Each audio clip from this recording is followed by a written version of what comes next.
ശാസ്താംകോട്ട താലൂക്ക് ആശുപത്രിയിലെ ശുചീകരണ ജീവനക്കാർക്ക് യൂണിഫോമുകൾ വിതരണം ചെയ്തു. റോട്ടറി ക്ലബ്ബാണ് യൂണിഫോം വിതരണം ചെയ്തത്.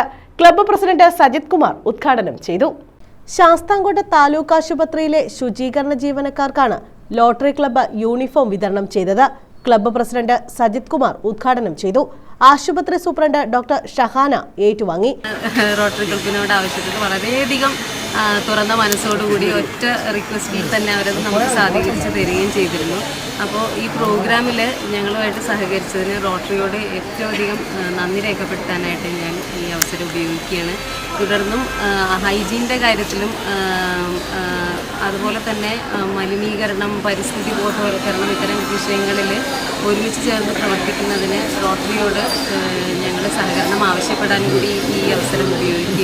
ബ്ലോക്ക് പഞ്ചായത്ത് അംഗങ്ങളായ Thundil Noushad, Ansar Shafi, V Ratheesh, Sanalkumar, club secretary Krishnakumar, CRG Nair, D Jacob, Madhusoodanan Pillai തുടങ്ങിയവർ പങ്കെടുത്തു. News bureau, Sasthamkotta.